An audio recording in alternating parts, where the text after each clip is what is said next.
Nous avons souligné dans une autre capsule l'importance de prendre en compte les représentations des étudiants à propos de l'écriture et de bien connaître les genres qu'ils ont déjà eu l'occasion de pratiquer avant d'entamer leur formation universitaire.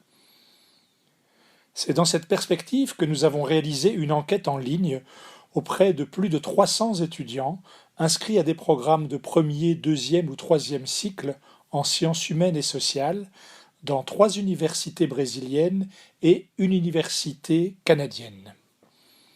Les étudiants brésiliens ont répondu à un questionnaire en portugais et les étudiants canadiens à un questionnaire en français.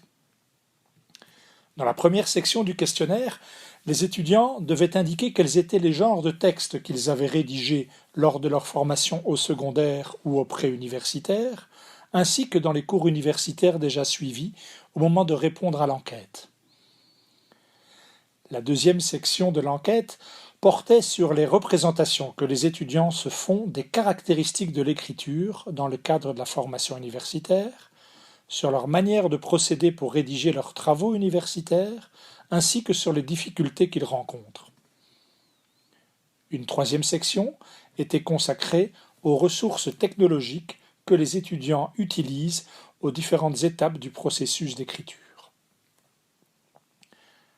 Voici les principaux éléments qui ressortent de l'enquête. Les textes les plus fréquemment rédigés dans le parcours scolaire avant l'entrée à l'université ou dans les premières années de formation universitaire sont en partie les mêmes dans les deux contextes. Il s'agit, selon l'ordre décroissant de fréquence, de la réponse à une question ouverte dans le cadre d'un examen, du texte argumenté, du résumé d'un article ou d'un livre et de l'analyse d'un problème. En ce qui concerne les genres les moins pratiqués, les réponses sont aussi similaires entre les deux contextes et elles concernent logiquement les textes liés principalement à la sphère académique, comme le résumé pour une proposition de communication, le travail d'étude, l'article scientifique et le projet de recherche.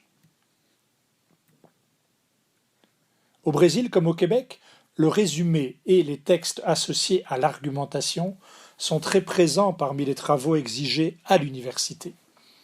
La plupart des étudiants estiment d'ailleurs que savoir écrire à l'université, c'est savoir argumenter pour défendre ses idées.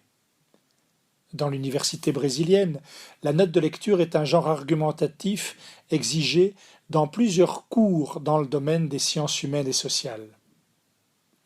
De nombreux étudiants estiment qu'ils éprouvent moins de difficultés à écrire un résumé qu'une note de lecture où l'aspect argumentatif doit apparaître.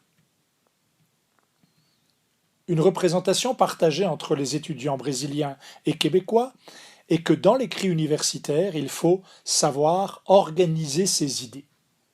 En revanche, on observe parfois certaines différences. Au Québec, la norme écrire sans faute pèse davantage qu'au Brésil.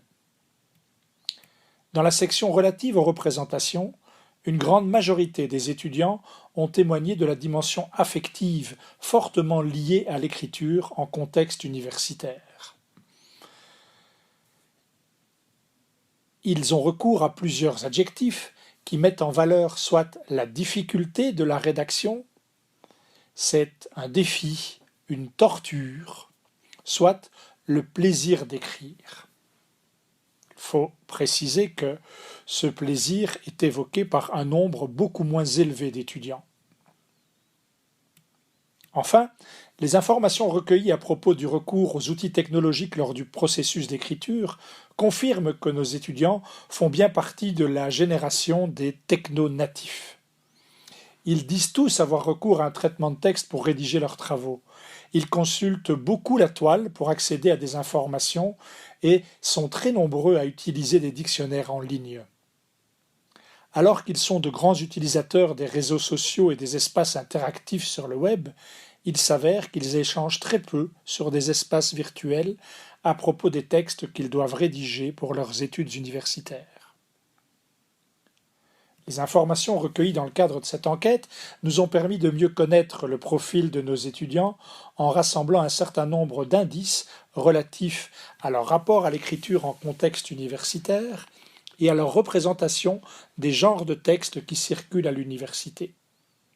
C'est sur la base de ces informations que nous avons en partie construit les contenus de cet espace de formation.